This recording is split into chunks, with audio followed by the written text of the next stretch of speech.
Alright, Legendary Axe, or should I say, the Legendary Axe on the TurboGrafx 16.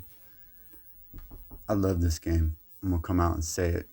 This is like my new favorite game. And it reminds me a lot of Castlevania on the Nintendos. Like, you got this knockback mechanic in this game, just like in Castlevania, which makes you play strategically. Like, certain enemies, you want to get as close to them as you can when you attack, and you want to be as far away from the pit because there's a chance you could get knocked back into the pit. So the knockback mechanic I actually appreciate in games. It makes you play in a way that I enjoy. You can't just rush it like Mario.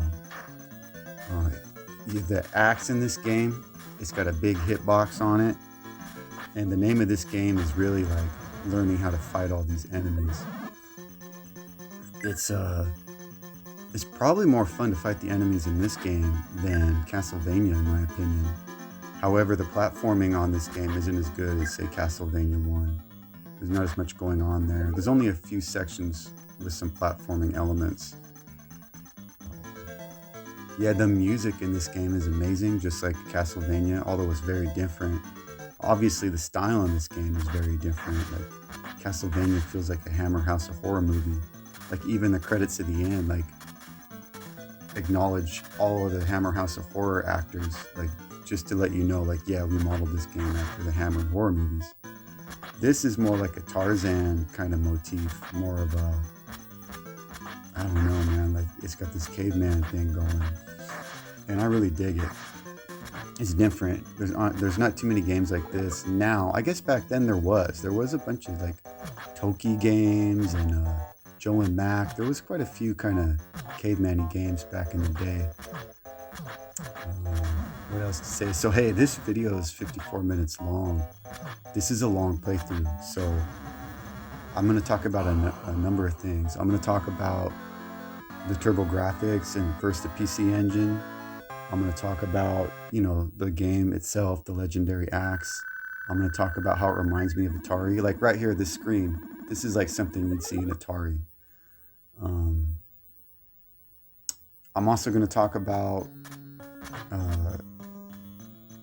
like how you probably shouldn't watch playthroughs on this game. I know it's funny because I'm doing a playthrough right now and telling you to watch it, but like watching this, you probably shouldn't like watch every segment of this and then try to go repeat it when you play the game.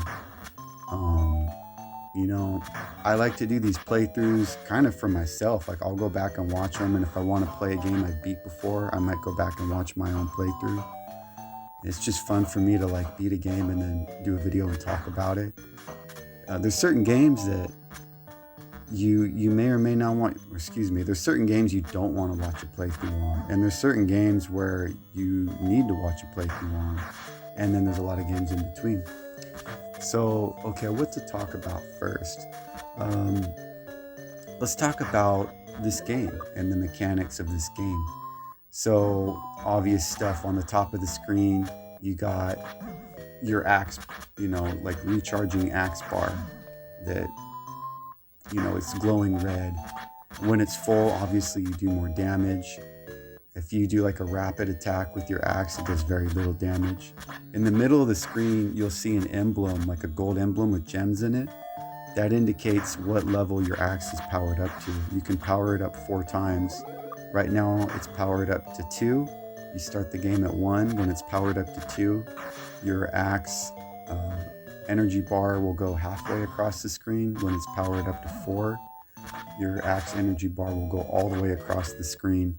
And it does severe damage when it's powered all the way up. One of the last bosses in the game goes down to 3 hits with the full axe power up. If you can, you want to hit every enemy with the full axe power up. If you die in this game, you will lose one of those axe energy bar refills. And those axe energy bars, like the power-ups, are sparse through this game. They're in specific spots. However, if you die, the axe power-up you'll be able to find one quickly. It'll randomly spawn one close to you. So one of the things in this game is if you die, you need to make sure you get an axe power up quickly so that you don't die twice before you get an axe power up and your axe power up goes all the way down to 1. Real quick, we just fought a boulder in a video game. I love that. Like, I don't know, something about that just cracks me up, that we're just fighting a straight rock. Like, it's so caveman. Yeah, the style of this game is great. Back to the items in this game. There are no sub-weapons. This game is very basic. If you jump, you can, hold it down and you'll jump higher. There's just the axe swing. The speed of your axe swing can change. You get a chevron power up in this game that'll allow you to swing your axe quickly. I think you can power it up twice. It might just be once, I'm not sure. But you definitely want to power that up. You're very hampered when you don't have at least one chevron axe speed power up. Besides that, the game will drop these little circle red dots that will give you health refills. And then there's gems, which will give you points. And every once in a while you'll find a 1-up. And there's a key. I found a key in this game that just unlocks like extra power-ups. I think it's on this stage, in fact. Yeah, that's about it as far as... Oh yeah, so you get a lot of extends in this game, and you get plenty of lives and continues to where when you've routed the game out and you know how to play it, there's really no excuse for not beating it. But until you routed it, like, there's no way you're beating this game like the first time. There's just no way. In fact, this game's kind of cheap in a lot of ways. A lot of the hardest enemies, there's only like one way really to beat them, and it takes a while. Like, you need to die quite a few times and experiment till you can figure out how to beat certain enemies towards the end. Like the last boss in particular, you have to just figure out his pattern. He does the same pattern every time. Like most of the enemies in this game, pretty much all of them, they have the exact same pattern.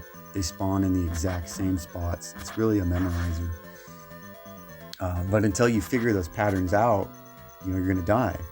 So the way I practiced this game was I played it on the Mister and enabled cheats.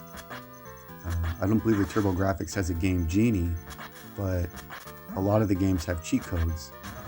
And I just enabled infinite lives and just, died over and over again on stages and just practiced and figured out all the enemy patterns. And that's why I recommend not watching a playthrough on this video. A lot of the fun in this game is figuring out the enemy patterns, and they're not that complex. If you were to play it straight up without cheats, it would be, really frustrating, because you would die, say halfway through the game over, and have to restart at the beginning and slog through all of the parts you've already figured out just to get to that spot with that enemy you're just trying to figure out. And then he's going to kill you, you're going to game over and over again. It would be really frustrating. For me, it's fun to just enable infinite lives and then get to the enemy, figure him out, and then move on. Figure out the next enemy, move on. And then once you've got the whole game figured out, you turn cheats off and you're going to beat it like right away. I think I did. As soon as I routed the game, the first time I sat down and played it, I beat it. I don't even think I needed to continue. I died a couple times. Yeah, what else to say? So that's what I'm saying. Like, you probably don't want to just watch this and if this is your first time playing the game. I feel funny saying that because I'm making this video like playthrough and commentary, but hey, that's what it is. Yeah, that's something I want to do a video on, is different ways to approach games and what games should be approached with a lot of hand-holding and what games you don't want any hand-holding. So like on one end of the spectrum, you got RPGs. I don't think you should read any playthroughs on RPGs. They're usually technically easy. Like, there's only a couple of RPGs I've played. Thracia 776 comes to mind. That game is very difficult. Pretty much every other RPG I've played, except for like hacks, they're all super easy. I mean, every once in a while you'll get to a spot where you don't know something. You might want to look that up, like you get stuck. That's fine, but you don't want to just read through an RPG and spoil it for you. It's like watching a spoiler to a movie before you play it, because a lot of the RPGs are about the story. So those games, I don't recommend watching or reading or getting a lot of information before you play the game. And I know some people do because they want to 100% RPGs. And I've done that, and I was of that mindset at one point, and it burnt me out. Like, the games get boring and way too easy. Like, I believe most RPGs, at least from my era, the 90s, are designed for you not to get all the MacGuffins or all of the 100%, all the items you need, like in Final Fantasy III. If you just pick up a couple of the in-game MacGuffins, the heavy-hitting items, you're going to beat the game. So it's kind of interesting to get to the game and see what you found. And then go back and see like maybe what all the items are. And, oh, I didn't get the ultimate sword, but I got the strongest Esper, or I got the gem box, or whatever, And then there's games, so those are the games that you don't want to, you'll spoil it for yourself if you watch a playthrough ahead of time. This game's kind of like Mega Man, the Legendary Axe, and that a lot of the fun is like figuring out how to beat all the enemies. Really quick here, I should explain this rope mechanic. You want to jump when the rope you're jumping onto is swinging towards you. It doesn't really matter where the rope is that you're on. It's about the other rope swinging towards you. That's when you jump. And once you jump off the rope in this game, you can't jump back onto the rope that you jumped off of. So you have to commit to your jump. Okay, where was I? I was talking about, how this game's like Mega Man. So Mega Man, a lot of the fun in Mega Man is figuring out like what weapons work on which enemies. And that's kind of how this game is. And if you read a playthrough on Mega Man, it kind of breaks the game. It makes it super easy. You just go through and someone else has mapped it out for you. And there's no discovery, where a lot of the fun, that's how this game is. Like, okay, how do I fight each enemy? Do I jump to attack them, or do I duck? Do I want a full charge, or do I want to hit stun them with a rapid attack? Yeah, so not a game you want to watch a playthrough on very much. Okay, what else to say? We can talk about the TurboGrafx in general, and see right there, the rope thing. I tried to jump off and then jump back onto my rope, and you can't. Once you jump, you got to commit. But yeah, I can talk about the TurboGrafx in general. So I always wanted a TurboGrafx. I'd played it as a kid. One of my neighbors, Brandon Mokowiki, had a TurboGrafx. And he was the only person I knew that had one. I remember playing Slaughterhouse on his TurboGrafx, and I just thought it was the coolest system. Like, the Nintendo was for little kids. Like, even as a kid, we knew that was like a kid system. And let's see, I mean, the Genesis was out, and that was like for cool kids, and I wanted to be a cool kid. And then there was this thing out there, and I don't know, something about it, its design looked really cool. I always thought the Super Nintendo looked kind of lame with like the purple buttons. So something about it. And then there was just a mystique about it, because it was, not very many people had it, kind of like the Neo Geo. So it was always in the back of my head to like get one of these. And when I got back into retro gaming, like I picked up all the systems I had to have: the Nintendo, the Super Nintendo, the Sega Genesis, and then like I had kind of like, okay, well, what are some things I want? PlayStation, Neo Geo, TurboGrafx. And there was a point in time where I was getting pro monitors like for free or cheap, like $20. And I had, I think, 5 of them at one point, and I wanted to get rid of one. So like I contacted some people, and like someone wanted one, and I was like, okay, well, what do you got? I didn't want to like get over on him. I didn't want to make a bunch of money. I just wanted a fair trade. So he gave me his TurboGrafx and a Sega Genesis, one of the early models, the high-def Segas. And, all the stuff you need to play both of those, like the power cords and the controllers. So I got myself a TurboGrafx. I don't know if that was a good deal or not. Like, the cost of PVMs has gone way up since then, but so has the cost of the TurboGrafx. I don't know. I was happy with the trade. But when I got the TurboGrafx, like I bought an EverDrive for it and like a video output on the back so I could get RGB out of the TurboGrafx. The TurboGrafx natively outputs RGB, but you need like an add-on for it, and no one had those back in the day. Out of the box, the TurboGrafx just outputs RF. And if you want to see something truly horrendous, what you do is you take a original TurboGrafx and you plug its RF into an LCD screen. And my dudes, that is a disgusting sight. Let me tell you what. That's like the worst video game graphics I ever seen. I don't know if graphics is the word. Video fidelity. Yeah, it's terrible video fidelity. Yeah, the TurboGrafx is just butchered through RF to an LCD screen. And it looks really good. Like, hopefully I'm showcasing it now. Like, the TurboGrafx can look excellent. And it's an oddball system that, like, the more I play the TurboGrafx now, the more I get into it. But let me back up a little bit, because when I first got my TurboGrafx and my EverDrive, my RGB output, I hooked it up, I was disappointed in it. Like, I cycled through a bunch of games and was left underwhelmed. Like, I loaded a bunch of games onto my EverDrive, and then I'm playing them and going, man, these games look cheap. And what had happened was I had just finished playing Rondo of Blood. Right before I got my TurboGrafx, I was playing Rondo of Blood on the Wii Virtual Console. And yeah, I know the Wii Virtual Console, like, a lot of games are terrible on that, but some of them are okay. And I'd say Rondo of Blood, the video output, the input lag, all of it's pretty good. Like, it's good. So I just got done playing that, and I had it in my head that, like, the TurboGrafx is going to have all these games like Rondo of Blood.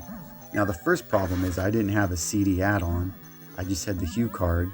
And Rondo of Blood is arguably the best game on the TurboGrafx. Few games approach it as far as video quality, just general polished gameplay. It's probably the best game on there, the most polished game. I mean, it's hard to say the best game because, I mean, there's so many different types of games.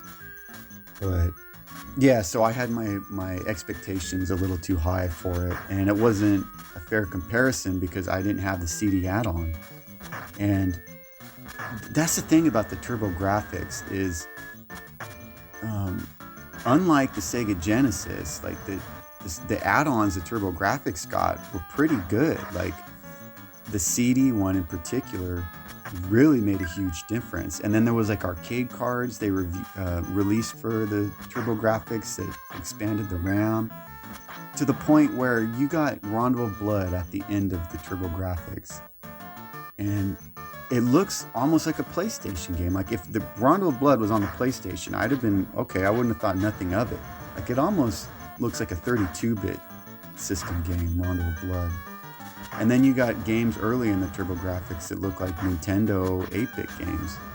And that's what my son, he's pointed out. He says like the TurboGrafx looks like it's in between like an 8-bit and a 16-bit system.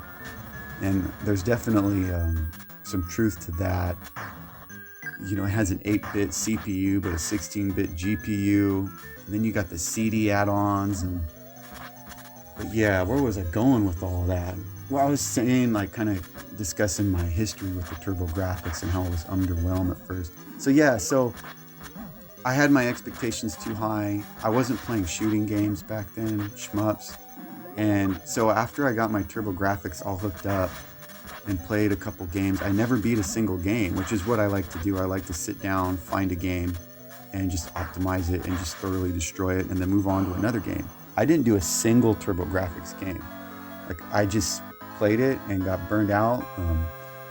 There was jail bars with the RGB. The power cord, the controller cord is so short that, like, it was just frustrating to play. And it just had too many knocks against it, so I just wasn't playing it. And then eventually I got into shooters, and once I got into shooters, man, like I broke out my TurboGrafx and renewed my love for it. And then I discovered the PC Engine, which is really like a different console from the TurboGrafx. There's hundreds of games, I don't know, like 500 games on the PC Engine, and there's like, what, 50 on the TurboGrafx? They're really like two systems. Yeah. So I'm all about the TurboGrafx now. Just the style of it, everything about it. I love it. Yeah. What else to talk about here? Yeah. I want to talk about how it reminds me of Atari. But yeah, I guess we can talk about that right now. So like just a lot of this game just reminds me of the Atari for some reason. Like I grew up with the Atari. It was the first system I had. My dad had all of the major Ataris, the 5200. I forget the other ones, but he had like two silver ones, like the last Atari they made, which was like an 8-bit system. Um, and Atari has a style, like you see the flashing red axe bar at the top of the screen, like that looks like something you'd see on Atari. And just like the glowing strobing effects and the sound effects in this game remind me of Atari. At the end of each level, you'll see like a flashing stage clear kind of thing, which reminds me of Atari. It actually looks like Robotron. What is it, 2055 or something like that?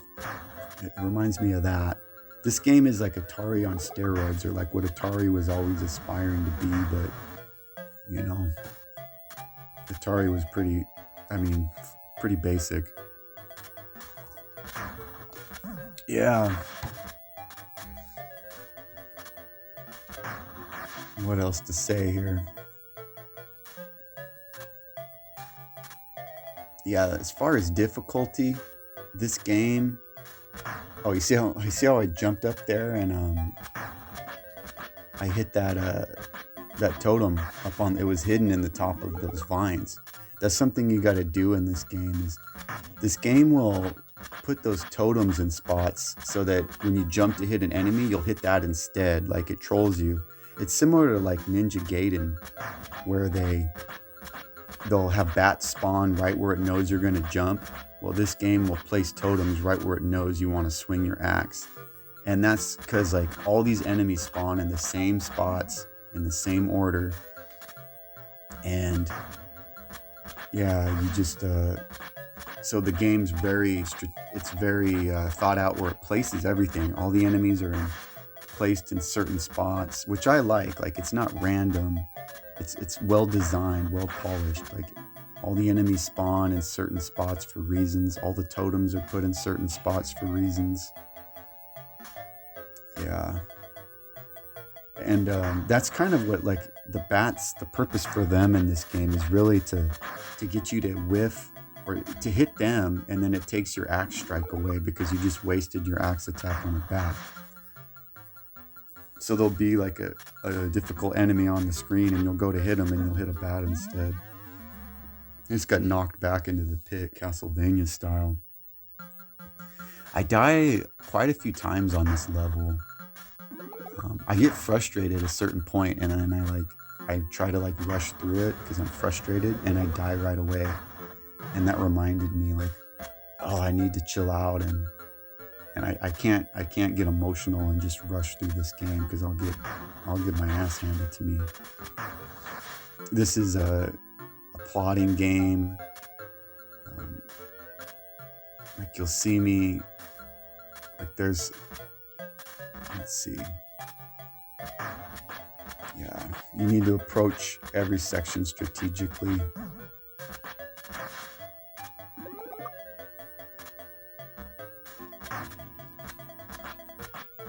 There's like a rhythm like to attacking those guys right there. And if you get in the rhythm, they won't get an attack out. But if you fall out of it, they can get an attack out. So you'll see when I like approach these rolling guys right here, I'm gonna run all the way to the right in case I get attacked. Because if I get hit, I don't want to get hit into that pit. See, he hit me. If I had been backed up at all, he would have hit me into the pit and I would have died. Yeah. Yeah, I was telling you guys about how my buddy Brandon Mokawiki had this game. I don't know if he had this game, but he had a TurboGrafx when I was a kid. I remember at one point I bit that dude on the cheek when we were kids. Like he made me mad, and I just grabbed him and grabbed his cheek and bit him. And then I got in trouble, but like the next day we were like friends again, and he had a big old band-aid on his cheek.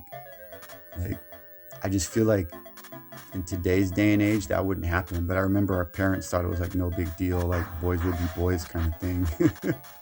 And I don't think he ever held it against me. Like, we were still buddies and hung out in high school, and it was like whatever. Like, the 80s were a different time.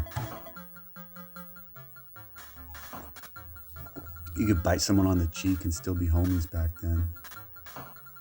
These guys, like, this is like a pick up and die part right here. Like, the only way to beat those stone guys is to bait them out. Like, you can't sit there and attack them. So like when you game over here, I think it takes all your chevrons away. So you start out with the slow axe. So I just got that's the axe power up, but that doesn't increase the speed of your axe. So I'm still swinging a really slow axe. I want to get a chevron here.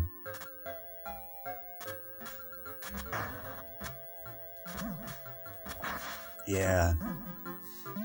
The PC Engine, my dudes. It's really like a different system. Like, the more I dive into it, a lot of the games we didn't get were games that had a lot of anime cutscenes and a lot of text. So that was a lot of RPGs, and like a lot of shooters would have, like, which is odd, but there's like Hellfire and a lot of shooters had these huge intro cutscenes, anime cutscenes. And we didn't get those games. I mean, Rondo of Blood is an example of one. Oh, you know what? We didn't get that one either. So, like, if you guys have played Rondo, I feel like that's one most people are familiar with. There's quite a few anime cutscenes in that. I feel like any game that had cutscenes like that, we just didn't get it over here. So that's one of the reasons the TurboGrafx feels like a different system compared to the PC Engine, because the PC Engine has all these games with these cutscenes, all this anime, which back then, like, anime wasn't cool. Like, I was in an anime club in high school, and I was in the club not because I was like a social butterfly, but because you had to be to get more anime. Like, we would meet up and have like parties or hangouts where we would go to the school's AV lab where they had VCRs, and we would trade and record and copy each other's animes, and we'd have one on in the background, and we'd meet up, and it was a way to get more anime, because there was no internet, like, you couldn't get any more anime. It was like a word of mouth, like underground, like, what do you got? What did you happen to record at midnight on the Sci-Fi Channel or on Fox like 10 years ago when they played one? It was hard to get them. But yeah, so it wasn't cool. Like, it's been kind of cool for me to watch anime go from being underground to people acknowledging it as like, wow, this is amazing animation, amazing adult stories. But back when I was a kid, it was like, I think it was like anything animated people thought was like Disney and was like little kid, and everything was so edgy and hardcore back then that anything little kid was frowned on. And anime was just looked at as like more cartoony stuff. I think there was a bit of that. No one could understand that there could be adult themes in a cartoon for some reason. So yeah, that's why like all of the PC Engine stuff got stuck over there that had anime themes. So the PC Engine feels like this anime heavy console, like, which is not on the TurboGrafx. So we got this neutered, watered down version. Whereas over there in Japan, they got all of this anime, beautiful cutscenes and stuff, and full motion. I was gonna say full motion video, but it's not. But it's like there's motion. There's like little cartoon animated scenes, and a lot of it looks really good. I actually did a video on it. You can see on my channel where I just did a bunch of anime cutscenes. Oh, this bone ladder. You can't jump onto it. You can only walk into it and press up. However, you can jump off of it, which actually becomes important on this stage here. This stage is easy once you know what to do, but you're gonna die a whole lot of times till you figure it out, because there's traps in the floor. There, I got the chevron, got the axe speed up. So right here, there's a trap in the floor. I'm gonna fall through. And you want to fall into this first one. This first one has this spider that's easy to beat. And he actually hooks you up with some items. Like I believe he gives you your final axe power up. And the final one's extremely powerful.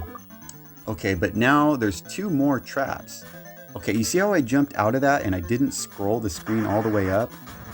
I was trying not to, but then I jumped again and I scrolled the screen all the way up. I kind of messed up there. But you want to jump off of that ladder so that you can see the bottom half of the screen, because then you can see the traps underneath you. But I messed up. So now I can't see them, and I'm going to fall through them here in a second, and these monkeys are going to have their wicked way with me. Now, there's these 2 traps here. I already passed one of them, but here in a second, I'm going to fall into the second trap. And the monkeys are, I feel like once you fall down here, your chances of getting out are slim to none. I have done it before and had my wicked way with the monkeys, but that's not typically what happens. There we go. Monkey time.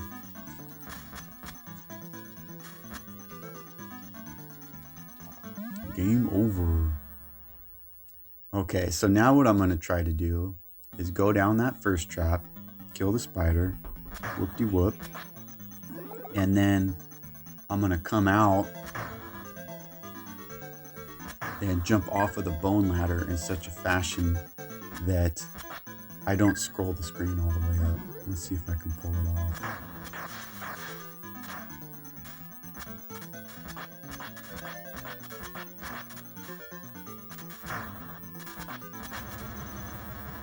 Yeah, you got my full charge back with my axe.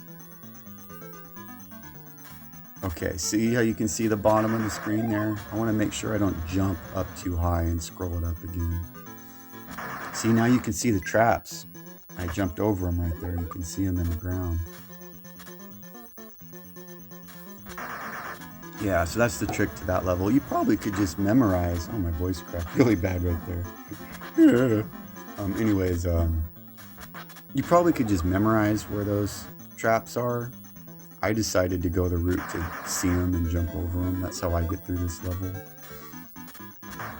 Yeah.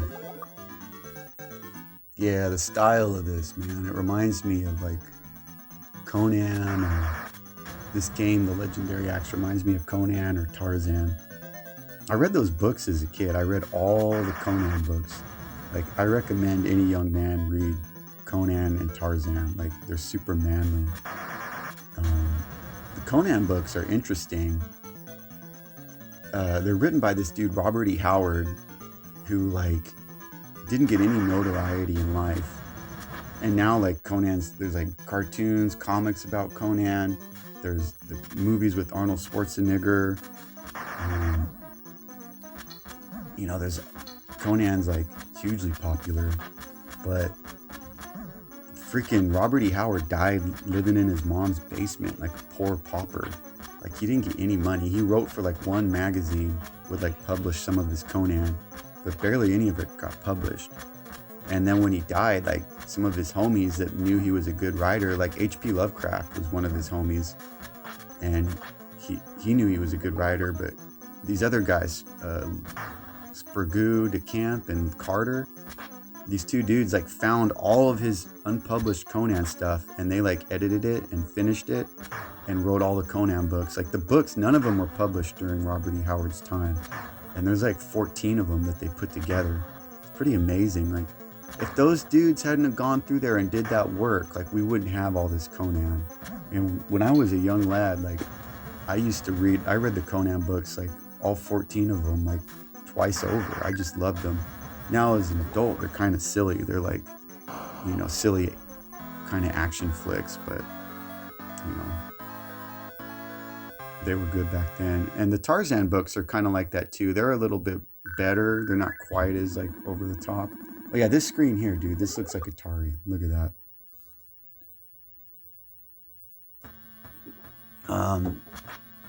Okay, is this the last level? I believe so.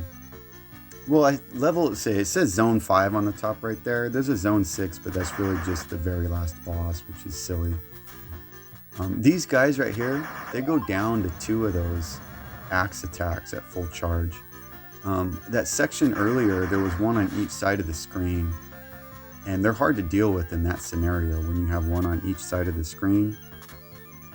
And I found the best way to deal with them in that scenario is try to get at least one full axe attack on the guy to begin with, and then just duck in the corner and hit him, and try to keep one on the left side of the screen. And the other guy typically won't attack you if you're all the way on the other side of the screen. And then once one's taken out, you can just attack the other one with 2 jumping full axe attacks, axe at full charge. So coming up here, we're gonna get to the last couple bosses in the game. I guess I'll talk about them now, because yeah, I don't think I'm gonna talk through the whole thing of this game, because I'm starting to run out of stuff to say. So I'll talk about the bosses now. One of them's Panda. His name's Panda in the manual. And then the other one is, I forget his name, but my God, is he silly looking. Like, if you don't finish this video, at least scroll to the end and see the last boss. He's really funny looking. Oh, right here, it looks like you can jump through the wall. And I was thinking about doing it, but I didn't want to do it on this playthrough because it was already getting long. And I didn't need anything. Like, if you look, I have my axe swing is quick, and my axe is all the way powered up, and I have full health. So I have nothing to gain. I guess maybe there could be an extra life over there, but I really don't need any extra lives. But yeah, so I skipped that part. Anyways, yeah, about the last couple bosses in this game. They're fun to fight. I really like fighting them. They're cool looking. I love the art design on them. Like, I love the art design in general in this game on all the enemies. They're just cool to look at. And the last boss is called Panda. And he spits fireballs. Well, he doesn't spit them. He kind of throws them out with one hand. And then he can teleport. And when he teleports, he's either going to teleport to the far left, the far right, or the middle of the screen. And if he teleports to the far right, I just jump and hit him once and then retreat to the other side. But if he teleports to the middle or the left, I'll jump and hit him, and then I'll stay close to him. And then there's like a rhythm where he'll throw a fireball out, I'll duck, and then jump up and hit him. He'll throw a fireball out and I'll duck. And he's easy. He'll go down to three hits of the axe if it's at full charge. And then the last boss, he jumps in a very predictable pattern. He jumps in the same pattern every time, and you really just need to memorize it. Like, get him with save states, get to him with using save states, or have cheats enabled where you can just, you have infinite lives. So you can get to him and just keep practicing until you figure out his pattern. And he jumps, either he does like a half jump or a full jump. If he does a full jump, you run all the way underneath him. If he does a half jump, you either back up to the left-hand side of the screen, or you can go underneath him and duck. If you go underneath him and duck, when he jumps up again, he's probably going to hit you with his leg. So that you'll probably take a hit that way. But that's it, all there really is to him. Oh, by the way, those guys that throw the spear enemies are called Punjabis. I think I know there's a region in India called Punjab. It's just a weird word.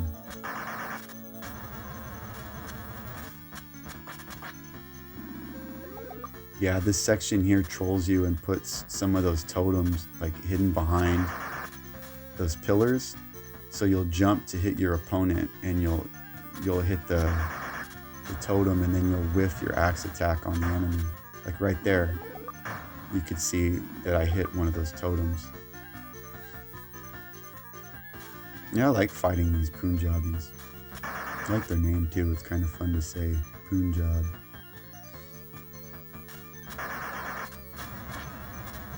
Yeah. So coming up here, we're going to get to the labyrinth, or the maze.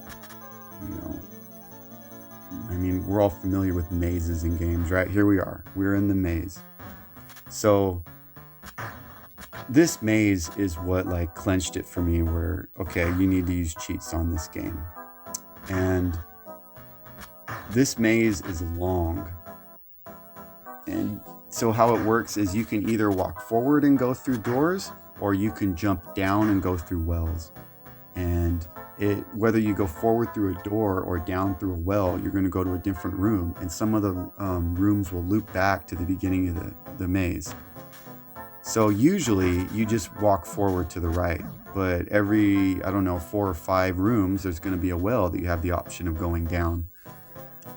And so if you got to this part of the game, you're going to game over here, right? And to have to start all the way over at the beginning of this game, just to like play through all the game, just to practice here again and die and have to do that over and over again, that would be enough for me to quit this game. And I think they were counting on that, because I read the manual to this, and it says, like, it talks about this maze, and then right after this maze, it says to, like, oh, if you get stuck at any point in this game, call this phone number, and there's a hotline that you can call for $1 a minute or whatever, and they'll tell you like how to get through parts in this game. And I mean, back in the day, like TurboGrafx didn't have like a Nintendo Power equivalent, so that's what you would do. Like, you would call that number and pay for them to tell you how to get through the maze. But I mean, we don't do that now, do we, guys? Like, I just got on the internet and I searched. That was the only thing I did. Like, when I played this game, I didn't watch any playthroughs or nothing, but I did look up how to get through the maze. And like, I just Google image, I had searched in Google Images, the legendary Axe maze, and I got this complicated freaking diagram. And so I'm reading through the diagram, like, what the heck is this diagram telling me to do? And I like watered it down. Like, I figured it out. Like, how you get through the maze is you go down the first 2 wells, and then you skip the next 2 wells, and then you go down every single well after that. So it's go down the first 2, skip the next 2, and then go down the rest. And that's it. Like right here, I went down the well. So the next 2 wells I'm going to come to, I'm going to skip them. And I say that, but at the very beginning, like the first well you come to, if you walk past it, there's a couple health refills and then a dead end. So you have to go down that well. So you can walk to the end and get those health refills if you want. So I was going to I was going to stop the video right here because I kind of ran out of stuff to say, but I decided to do story time instead.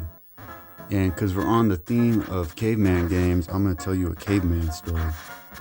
And what I mean by that is this term kind of popped up like late 90s, early 2000s, where like my homies would say, oh, that's caveman shit, man. That's caveman. I remember the first time I heard it is because a buddy of mine, someone disrespected him and everyone was expecting them to fight. And he's like, oh, that's caveman shit, man. I'm not going to fight him. And I remember that was like a turning point because like before that, I feel like when I was growing up, like everybody got in fights. Like you were a weirdo if you never got in a fight, which is odd because now it's kind of the opposite. But anyways, like I remember hearing him say that and like everyone kind of accepted it. Whereas I felt like a couple years before, you couldn't just say that's caveman shit and get away with being disrespected. You had to like back it up or you'd pay social consequences. But I don't want to get into too much of that. But yeah, my sister did some caveman shit, dude. Like she friggin' cavemaned out on my homie. And so my sister is like, she's real pretty. She's like really nice and friendly. And she's like this hippie chick is kind of her style. So like this story is even more like alarming to me and like surprising when I tell people this. Like she acts like she don't remember when I tell her like all the psychopathic stuff she used to do. She's like, oh, I don't remember that. But like that hippie chick was a psycho when we were kids. Like she hit me with a baseball bat. And like this story right here is going to demonstrate like the sadistic nature of my sister. And she lurks in my videos sometimes. I'll see her comment in there. So I wonder if she's going to catch this. She might get pissed. Whatever. Here it comes. Like, so we were all chilling in the parking lot at high school. This must have been like 1997. And we would go there like in between classes and smoke cigarettes. Like this is back when everybody smoked. And you like, so we were doing that. And it was like kind of a gray day. And like the like mood of like all of our homies, like there was like, I don't know, 10 of us sitting on the curb smoking cigarettes. waiting to go back to class, waiting for the bell to ring, and everyone was just kind of down. It was just kind of like, ugh. That was the mood. And like the bell rings, and my sister, she just goes like, I gotta go. And she just puts her cigarette out on the back of Blake's neck. Like, just, she puts it out, and I'm like right next to Blake. He's on my left, and then Stephanie is on Blake's left. So basically, like, Blake's in between me and my sister. And she says, I gotta go after the bell rings, puts her cigarette out, and walks away all in one motion. Like, she just put it out on an ashtray and didn't think nothing of it. Like, she didn't like look around to see what anybody was gonna say or do. She's just walking off, and Blake, he screams, why? He was sitting like on his butt, and he fell to his knees and screamed why, and put his arms up in the air, and like I could smell his burning flesh, and it was just so surreal and weird. And like, no one said anything or did anything to help Blake. Like, everyone just left, like even myself. And I'm like, me and Blake were like best buddies. And I was like, hey, are you all right? And he was just kind of whimpered. I don't even remember like what we said to each other, but I just remember feeling bad later because like we all just left him. My sister was gone. Like, everyone was just kind of like, whoa, that was weird. And yeah, I mean, it was weird. And like, so she did this to Blake, and like everyone did everything to Blake. And it wasn't because he was like an omega or nothing. Like, it was just, he has a superpower to where he's like a dog. Like, if you kick him, he doesn't take offense. Like, you know, if you kick your dog on accident, or you step on him, or you hit your dog like with, I don't know, like a frisbee in the face, like your dog doesn't even get pissed or know it should get pissed. Like, they just don't care. Like, Blake was like that. And to best of my memory, I don't remember him ever really taking offense to Stephanie, like putting her cigarette out on the back of his neck all gnarly. Like, she didn't like dab it on his neck. Like, she fucking put it out on his neck. Like buried it in there like it was an ashtray. Like, yeah, like it was bad. Yeah, different times, man. Yeah, we were cavemen back then. Like, I remember in high school, like, they used to have boxing gloves. Like, they had got rid of them like a year or two or a little bit, I don't know exactly, before I got there. But if guys wanted to fight, they used to let them just fight in the gym, like if they had beef.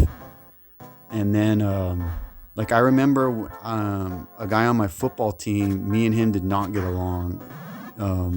Whatever, we didn't get along.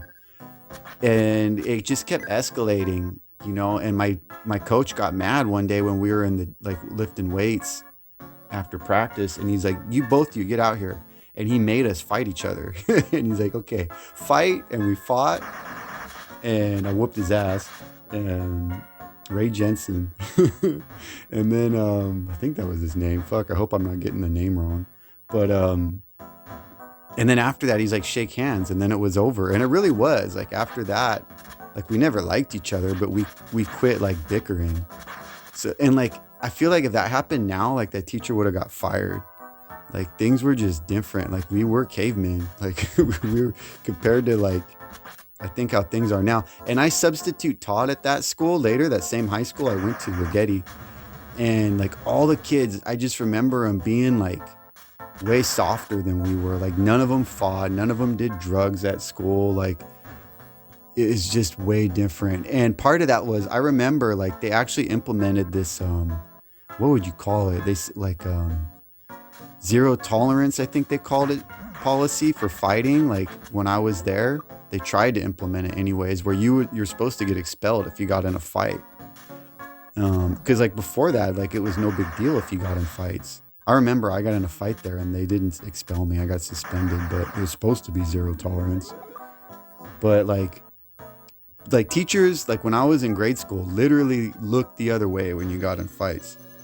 And like, I don't know, things were just more violent. Like, I'm not going to say whether it's better or worse. Like, both sides have their pluses and minuses, but like, that bullying stuff like just doesn't go on there anymore like it used to. These kids these days, they don't bully like they used to. But yeah, man, that's my freaking caveman story with Blake. Like all good stories like begin and end with Blake.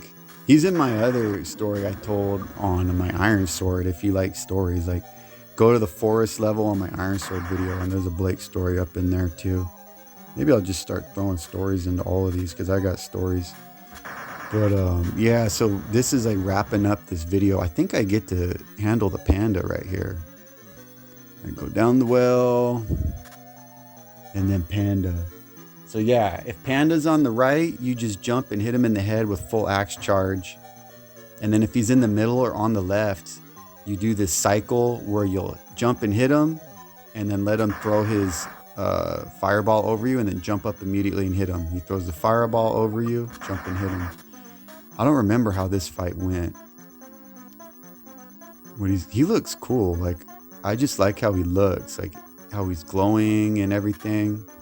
Yeah, so he jumps up on the right, which is the easiest. You just hit him in the head and run away. And 3 of these full charges should take him out. Like, notice there's those totems like in the middle, like on every boss. And like, I feel like if you try to hit those totems, they're almost like bait. Like, you're more likely to take damage trying to hit the totems than, like, the enemy will hit you and you'll take more damage trying to get the life from the totems than if you just ignore them. So like right here, you go up the stairs, like common trope in these games, like as you go to the last boss. Like in Castlevania, you go up the stairs. It's way more stylish in that one, I think, than these stairs. But check out the last boss, man. This part is just fucking ridiculous. Like right here, all these ghosties run into him. They just look silly. And like, look at that dude. Like, look at his goofy ass smile. Like the dude is, and then he's all wiggling and everything. It's just ridiculous. So he'll do a big hop or a little hop. There was a little hop. The little hop, I run to the other side of the screen. Or you can run him in between his legs and then duck. But if you go between his legs, you're likely to get, like, you're going to get hit probably. And then when he does the big hop, I run all the way underneath him. And I think he takes like 8 axe hits. I don't know. And this part here, you just got to practice it over and over. And he does that same hop, like whatever pattern of hops he did. Like, I believe the first 2 are all the way over your head. And then he does 2 little ones to the left. Like whatever that pattern is, he always does that same pattern. So you just memorize it and then he's easy. But like, if you didn't memorize it, man, like he'll take you out, I think, in 3 hits. So yeah, this is like a pick up and die part of the game right here. But yeah, go out there and beat you some legendary X, guys.